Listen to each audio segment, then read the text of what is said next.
Everyone, happy Friday. I hope you are doing well. I wanted to come on here today and talk a little bit about Pilates because I am teaching a class here, but then I also teach at the Y, at a few Ys actually. I've been subbing a bunch this summer. I decided, I guess it's been a year and a half now. I decided to start training to be a Pilates teacher and then a yoga teacher and then a yoga therapist a year and a half ago. And my trainer, who is amazing, um, suggested that I do the Pilates certification first and then go and do the yoga, and then yoga therapy takes a lot longer. And so yoga is going to be a while. I'm working on that. But Pilates, I was able to get certified, and so was lucky enough to start teaching at my school and then to work at the Y. It's been pretty cool, especially since I have such a tendency to live in my head. Anything to get me outside of my head is just awesome. And it also keeps me on my toes because if I'm going to be teaching in class, I better know what I'm doing. And so it just is such a motivator, but then also it's kind of cool to see in real time that it helps people. And there's so many biases and preconceived ideas about Pilates. So if you have ever thought about doing it, I highly recommend it. Let me just say that Pilates is a supplemental workout, meaning that you should be doing other things. You should be lifting weights. You should be doing cardio because it is not a weightlifting toning class. Now, you will be lifting your body weight sometimes, but it's more about focusing on your core and your powerhouse, which your powerhouse goes all the way around your back, and it focuses on alignment and flexibility and control, muscle control. And actually, Pilates was first called controlology or contrology. It's either one of the but Joseph Pilates came up with it, and he during World War I for injured uh, servicemen, he would help them uh, rehabilitate their bodies. And so it's a 34 moves, it's 34 different things. And then obviously there are different types of Pilates. There is the mat Pilates, is what I teach, but there's also the apparatus, which you can go to any of the boutique Pilates places here in Raleigh if you are interested in that. Now, I haven't done the apparatus at all, but from what I hear, mat Pilates and that are equally as hard, and they're hard for different reasons. But yeah, both of them, he used both of those to help rehab soldiers, and so it's really a good way to work on your core. I noticed that when I started doing Pilates, my running time got better. Like I wasn't killing myself after a run, and I still run a lot. But it is so helpful for your joints.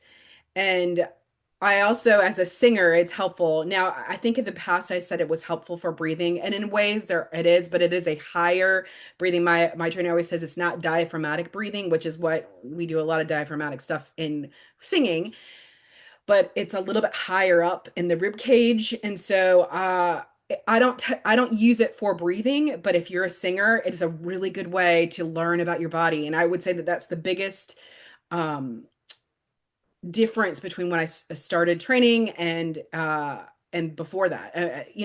I can feel in my body and recognize in my body where I'm holding tension and all of that, where I wasn't able to do that in the past. And I typically, when I'm breathing to sing, my go-to is a tension kind of thing. So it's really helped me be aware of that. Now, in singing, we do have to have some tension. So it's helpful for some of that as well to have some control when we sing. And so I noticed that that has been a big difference. Now, I'm going to say this, yoga and Pilates, because again, I'm still training in yoga and I love it. I love it. I'm reading the Yoga Sutras book right now, and I'm almost finished with it, and I'm about to write a book report on it actually. But Pilates is for everybody. Everybody. I think that there is uh, what is understood is that typically women do Pilates, right?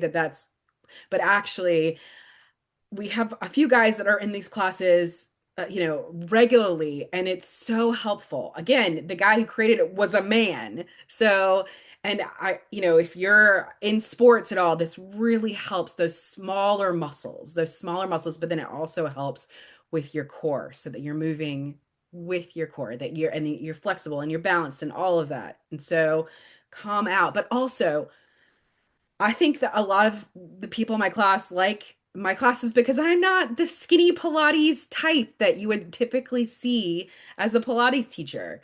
That Pilates can be for anybody. And I'm so strong, and I've gotten stronger as I do this. The more that I teach, the more that I learn, the less I know, right? I just I take as many classes as I possibly can so that I can learn. But Pilates does not have to be the skinny little ballet type. Now, a lot of dancers do Pilates because it helps their dancing, but it is for every type, every body type, right? And I'm not very flexible, and I have never been very flexible. I've gotten more flexible since I've done this, but you don't have to be flexible. I would say my strength is that I'm strong. I lift weights and stuff like that, so I'm strong, but I'm not skinny.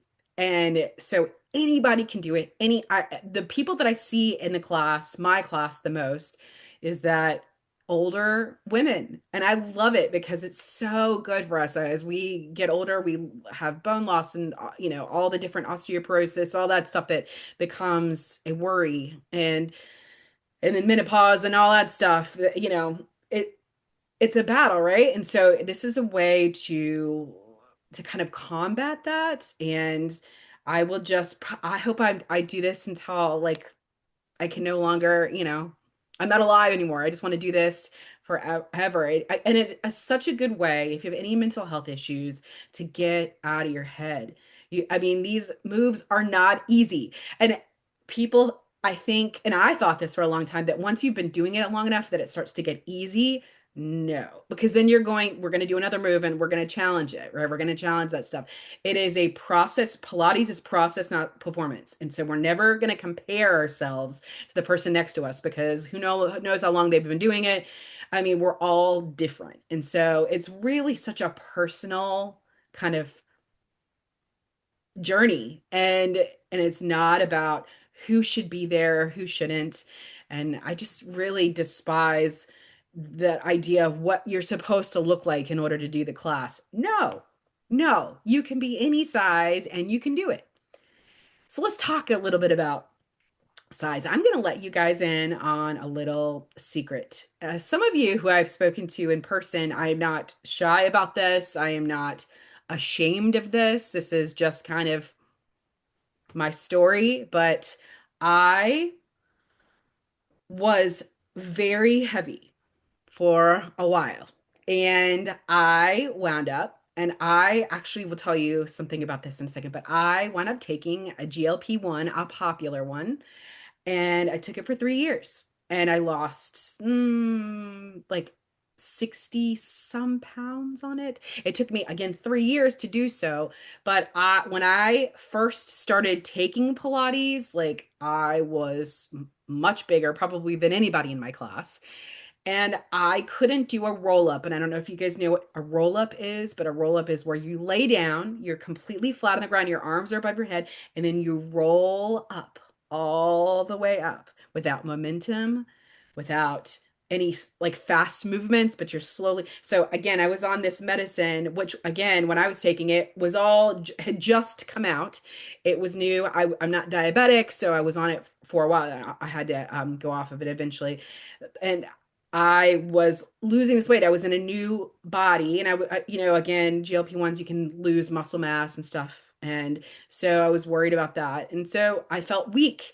And so I was not even able to do a roll up for a year and a half when I started. I had to put a Pilates ball under my back so that I could come up because I couldn't go all the way back down and then all the way up. And I just kept with it. I just kept it. And no matter if I didn't see anybody around me doing the same thing, I was like, darn it, I'm going to do this. I'm going to do this. And so I kept going for it. And then one day I was like, I'm gonna try this without the ball. Let's see if I can do this. Let's see. And I did it. Now, was I doing it with momentum? Yes. Was I doing it really jerky? Yes. But I slowly got to it. And even now, I'm still working on not starting it out with momentum. And I have a tendency to go back to it sometimes because Pilates is process, not performance. And even as I'm a teacher, and we think that teachers are supposed to be experts. No, I am a learner like you. The people I teach in my class, I'm also along with them in the other classes, getting everything I can from the other teachers. I am simply in that class, I am simply leading it, but we are all on that journey. It's the same thing with voice, right? Like I'm still learning with that. I'm not the all knowing everything. Anybody who tells you that they know everything or that that everything is certain, that they just everything is figured out, I would be very skeptical of that. But anybody can do Pilates. And I think it's so important that we focus on form. We don't, and anything else, like I see in all these like classes where people are lifting weights to music really fast. And even sometimes with trainers, we're trying to get like a whole bunch of stuff in. And although I would hope with a trainer or one-on-one, they're really going to focus on your form. But I think that Pilates is a way where you don't have to be on one-on-one and you get to still focus on your form and you get to be that you get to start to listen to yourself and see what works because you never want to go when you're doing Pilates till it hurts. You want to go where there's work. You shouldn't be hanging out, although you should break when you need to. Okay. This is not about, if we do 10 reps of something, or even sometimes I've been known to do 20 reps of stuff. You never go until you're hurting yourself, right? You don't want to go away like being hurt for days afterwards. And let me just say, initially it might feel like that. You might feel a little bit of a muscle pain initially, but anything where you're like hurting yourself and you're trying to keep up with the person next to you, you're not listening to yourself. You're not listening to your body. Pilates is process. It is process. And that is such a good metaphor for life. It's just such a good metaphor for life, especially for people like me who really do focus on the outcome a lot of the time and like put a lot of my worth into the outcome. And as you can see from my video last week, things are not always going to turn out the way that you want them to turn out, right? So it's enjoying the process and enjoying that there are going to be tough times. And that's why it's such a good workout. I feel almost in a way protected because I do lift weights and running like I just worry because anything could happen. Anything you could run on your ankle the wrong way. Like you could, lift something in pull a muscle so easily. But this is kind of your personal like insurance, like that at least it's not 100% foolproof that it'll be okay, but it will most likely be okay because you will have that flexibility and that balance and that form and be lifting and doing all the things the correct way for your body. So something that's kind of unique about my classes is that I'm a music person, right? I'm a music teacher. So I love to crank up the music. Now, sometimes people are like, it's too loud, turn it down. And I will, and I will turn it down. But I think breaking out some like 90s like power ballads and stuff like that is just so good. And I just think there's so few people in this world that take care of themselves. So few people, so it's so backwards. But like I said last week, we have no control over other people, none whatsoever, right? We have no control what other people do, but we have control of ourselves, and this is the way we do that. We take care of ourselves, which in turn we're able to go out into the world and be that in that energy. And I think it's just people catch on. I mean, it's just, yeah. So you, in a way, are taking care of other people when you take care of yourself. And I just think so few people, we have it so backwards, so backwards. And I fight it in my head, even still, that we have to take care of other people before we take care of ourselves, that we have to be selfless and we have to be put everything else in front of what we need. And I just think that's backwards. It's just backwards.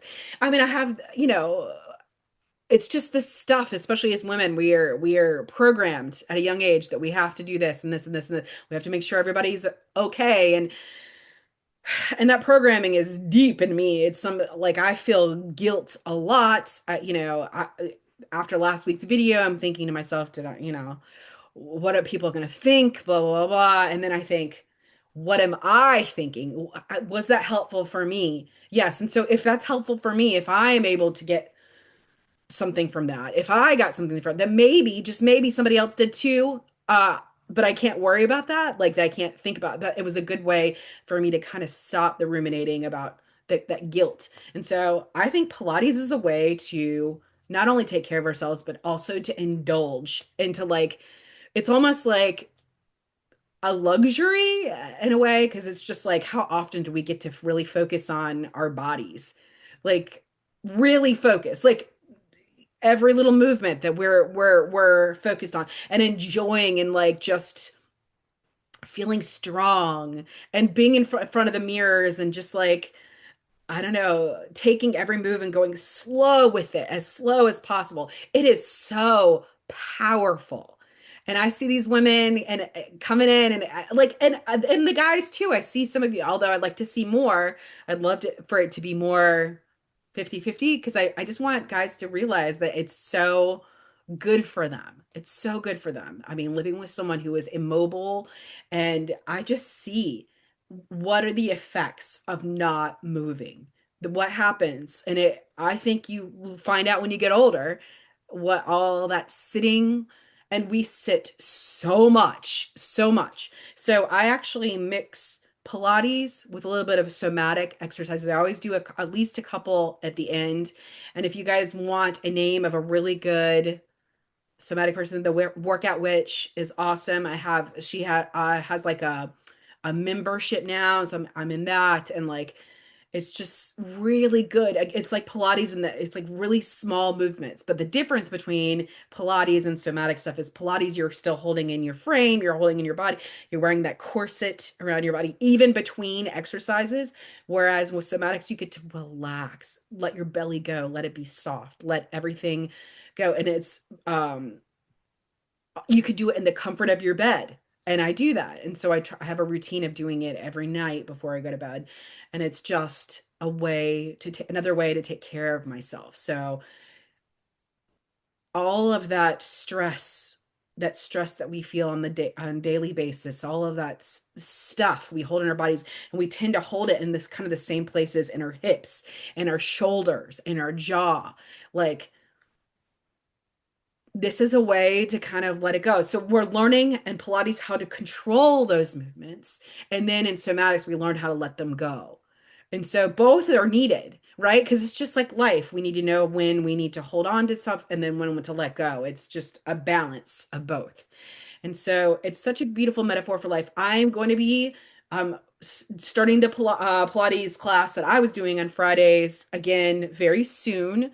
Although I'm open to other days as well. Like say a Wednesday or Friday or a weekend, and I'm love to do them outside. I think being outside is really good. We're in touch with nature, and just the weather will be getting really, really nice, hopefully very soon, that it won't be too hot. And it's just a way to come together and to focus on yourself. It really is. Now, yoga is all those things too. Yoga is great. Yoga is a whole different thing, right? But both Pilates and yoga are mind and body connection. Yoga, and I'm learning in this book that yoga is all about everything is with the mind, right? Everything that we do, even if it is a physical thing, the asanas that we do, it is the mind. It's all about the mind. And so it's the same thing with Pilates. I just think that it's mind over matter. I see people who say, I can't do this, I can't do this, and then they wind up being able to do this eventually. It's because they're not thinking of this as performance, that the end result. They are taking their time, they're listening to their bodies, and they're taking care of themselves. And yeah, so reach out, hello@raleigh.school of music.com if you are interested in doing a class. Again, this is great for musicians, not just singers, but everybody. We need every instrument we play. We are an extension of our instrument, right? We are moving with it. And so a strong body is going to be able to have that balance better between tension and release. Like it's just going to do that. And so yeah, I would love to have you come on. And I will talk to you soon. Bye.